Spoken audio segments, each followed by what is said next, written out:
दोस्तों, क्या आप जानते हैं कि महाभारत युद्ध के दौरान जो औरतें विधवा हुईं, उनके साथ क्या हुआ?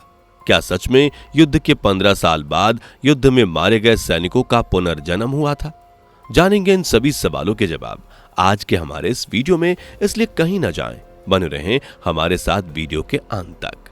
दोस्तों, ये बात तो आप भी मानेंगे कि युद्ध किसी का भी हो और उसकी वजह कुछ भी हो, लेकिन उससे होने वाला नुकसान युद्ध में मारे जाने वाले सैनिकों के परिवार वालों को ही होता है। वो जिस दुख से गुजरते हैं उसका अंदाजा लगा पाना मुश्किल ही नहीं, नामुमकिन है।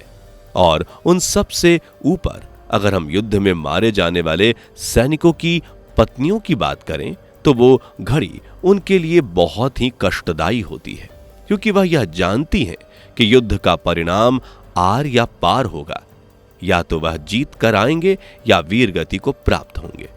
तब भी अपने पतियों को तिलक लगाकर युद्ध के लिए भेजती हैं, इस बात से बेखबर कि उनके पतियों के बाद उनका क्या होगा। दोस्तों, आपको महाभारत का युद्ध तो याद ही होगा, जिसमें कुछ योद्धाओं को छोड़कर सभी वीर गति को प्राप्त हो गए थे। अब सवाल यह उठता है कि जो लोग युद्ध में मारे गए, उसके बाद उनकी पत्नियों का क्या हुआ? क्या पतियों की मौत की खबर सुनकर उन औरतों ने भी अपनी जान दे दी? आपको बता दें, जो लोग महाभारत के युद्ध में मारे गए थे, उनके बारे में ऐसा कहा जाता है कि युद्ध खत्म होने के 15 साल बाद उनका दोबारा जन्म हुआ था। पर इस बात में कितनी सच्चाई है, ये तो हम नहीं जानते। महाभारत युद्ध के बाद हस्तिनापुर की राजगद्दी पर युधिष्ठिर को बिठाया गया। युधिष्ठिर ने अपने भाइयों के साथ मिलकर हस्तिनापुर का सभी कार्यभार संभाल लिया। युधिष्ठिर और उनके भाइयों के काम से हस्तिनापुर की प्रजा बहुत खुश थी। सुनने में ऐसा आया कि राजा बनने के बाद युधिष्ठिर अपने संस्कार नहीं भूले। वह प्रातः अपने भाइयों के साथ सबसे पहले धृतराष्ट्र, गांधारी और माता कुंती का आशीर्वाद लेने जाते। उसके बाद राजकाज का काम देखते थे। इतना ही नहीं, प्रजा को भी वह संतान की तरह प्रेम करते और उनका ख्याल रखते थे। समय समय पर अपने राज्य में वेश बदलकर घूमते और यह जानने की कोशिश करते कि प्रजा को किसी तरह का कोई कष्ट तो नहीं है। लेकिन उन्हें कोई भी ऐसा इंसान ना मिला जो हस्तिनापुर नगरी में परेशान और लाचार हो। इस बात से खुश होकर पांडव अपने काम में लीन रहते। वहीं दूसरी तरफ हस्तिनापुर में कुछ ऐसी औरतें थीं जो युद्ध में मारे गए अपने पतियों की याद में छुप छुप कर आंसू बहाया करती थीं, क्योंकि वह नहीं चाहती थी कि राजा को इस बात का पता चले और वह दुखी हो कि उनकी वजह से उनके पति आज इस दुनिया में नहीं है। समय का पहिया अपने समय के हिसाब से घूम रहा था। धृतराष्ट्र और गांधारी को पांडवों के साथ 15 साल बीत गए, इस बात से बेखबर कि कोई है जो उन्हें आज भी पसंद नहीं करता है, और वो कोई और नहीं, पांडवों के बलशाली भाई भीम थे, जिनके मन में धृतराष्ट्र के प्रति अभी भी बहुत गुस्सा था। इस बात का एहसास वह कभी ना कभी धृतराष्ट्र को करवा ही देते थे। लेकिन एक दिन अति तब हो गई जब भीम ने गांधारी और धृतराष्ट्र के सामने कुछ ऐसे अपशब्द बोल दिए जिसे धृतराष्ट्र सह न सके, और भीम के द्वारा कहे गए शब्द उन्हें नश्तर की तरह चुभ गए। उन्होंने अपनी पत्नी गांधारी से वन जाने की इच्छा जाहिर की। तब गांधारी भी अपने पति धृतराष्ट्र के साथ वन जाने का तय करती हैं। जब यह बात विदुर को पता चली तो वो भी उनके साथ चलने की जिद करते हैं। इस तरह से धृतराष्ट्र के साथ विदुर, संजय भी वन जाने के लिए तैयार हो जाते हैं। वन जाने की तैयारी चली रही थी, तभी माता कुंती के कानों में यह बात पड़ती है कि धृतराष्ट्र और गांधारी अब वन में ही अपना बचा हुआ जीवन बिताएंगे, तो वह भी उनके साथ जाने की इच्छा जाहिर करती हैं। खैर, धृतराष्ट्र युधिष्ठिर को अपने पास बुलाकर वन जाने की बात कहते हैं, जिसे सुनकर युधिष्ठिर को बहुत ठेस पहुंचती है, पर उनकी बातों को मानकर वे जाने की व्यवस्था करवाने को कहते हैं। लेकिन धृतराष्ट्र वन जाने से पहले युधिष्ठिर के सामने अपने मन की इच्छा जाहिर करते हुए कहते हैं कि मैं जाने से पहले अपने पुत्रों का श्राद्ध करना चाहता हूं, जिसके लिए उन्हें पैसे की जरूरत है। पर जब भीम इस बात को सुनते हैं तो वह धन देने के लिए साफ मना कर देते हैं। लेकिन युधिष्ठिर के डांटे जाने पर भीम शांत हो जाते हैं। उसके बाद पितरों की पूजा का काम अच्छे से संपन्न हो जाता है। पूजा पाठ समाप्त करने के बाद धृतराष्ट्र, गांधारी, कुंती, संजय और विदुर वन की तरफ रवाना हो जाते हैं। वन जाकर सभी वनवासी का जीवन बिताने लगते हैं।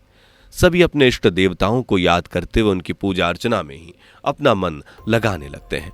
कुछ समय बीतने के बाद सहदेव को माता कुंती से मिलने की इच्छा होती है और वह यह बात अपने भाइयों को बताते हैं।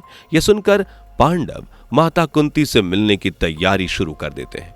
पांडव के साथ हस्तिनापुर की सारी जनता उनके दर्शन करने के लिए चल पड़ती है और इनमें वह सभी विधवा महिलाएं भी जाती हैं जिनके पति युद्ध के दौरान मारे गए थे। आपको बता दें कि जब वह सारे लोग वन में पहुंचते हैं तो 1 महीने तक वह धृतराष्ट्र के आश्रम के आसपास ही रहे। इस दौरान पांडवों के पितामह वेदव्यास को पता चला कि पांडव धृतराष्ट्र के आश्रम में उनसे मिलने आए हैं, तो वो भी पांडव से मिलने धृतराष्ट्र के आश्रम में जा पहुंचे। जब वेद व्यास जी वहां पहुंचे तो उन्होंने देखा कि पांडवों सहित वहां मौजूद हस्तिनापुर की जनता अपने बंधुओं के शोक में डूबी हुई है, जिन्हें वो लोग युद्ध में खो चुके थे। उनकी ऐसी हालत देखकर वेद व्यास जी को उन पर दया आ गई और वेद व्यास जी ने उनसे कहा कि मैं तुम्हें तुम्हारे बंधुओं से मिलवा सकता हूं और तुम उनसे मिलकर उनका हाल चाल पूछ सकते हो।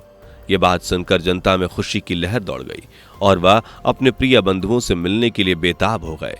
साथ ही वेद व्यास जी ने यह भी कहा कि वह यहाँ बहुत खुश हैं और उनसे मिलकर तुम सभी चिंताओं से मुक्त हो जाओगे। इसके बाद वेद व्यास जी ने वहां गंगा नदी के तट पर पहुंचकर सूर्यास्त यानी सूरज के डूबने का इंतजार किया। जैसे ही सूरज डूबा वेद व्यास जी नदी में उतर गए और वहां के जल से स्नान करके अपनी तपस्या के बल पर युद्ध में मारे गए सभी योद्धाओं को वहां पर बुला लिया।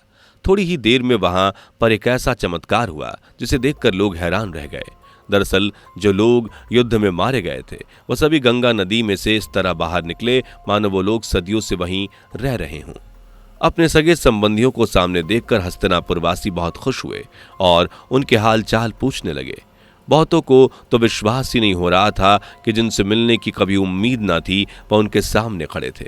जब उन्हें पता चला कि जिनके लिए वह इतना शोक और दुख मना रहे थे वह सब खुश और सुखी हैं, तो उनके मन में जो शोक और दुख था वो खत्म हो गया। थोड़ी ही देर बाद वहां मौजूद जितने भी लोग वेद व्यास जी के बुलाने पर आए थे वो धीरे धीरे गंगा नदी में वापस जाने लगे। जाने के बाद वेद व्यास जी ने वहां मौजूद विधवाओं से कह दिया, यदि आप अपने पतियों के साथ उनके लोक जाना चाहती हैं तो इस गंगा नदी में अपने प्राण त्याग दें। वेद व्यास जी के ऐसे शब्द को सुनकर वहां मौजूद विधवाओं ने, जो अपने पति से बहुत प्रेम करती थीं, तुरंत वहां से उठी और अपने प्राण को गंगा नदी में त्याग दिया और हमेशा हमेशा के लिए अपने पतियों के साथ चली गईं, जहां उनके पति पहले से रहते थे। तो दोस्तों, ये थी कहानी महाभारत में युद्ध के दौरान अपने पतियों को खो देने वाली विधवाओं की। वीडियो पसंद आई हो तो वीडियो को लाइक शेयर करना ना भूलें। दोस्तों, आपको स्क्रीन पर 2 और वीडियोस दिखाई दे रही हैं, जिसे देखने के लिए स्क्रीन पर क्लिक करें।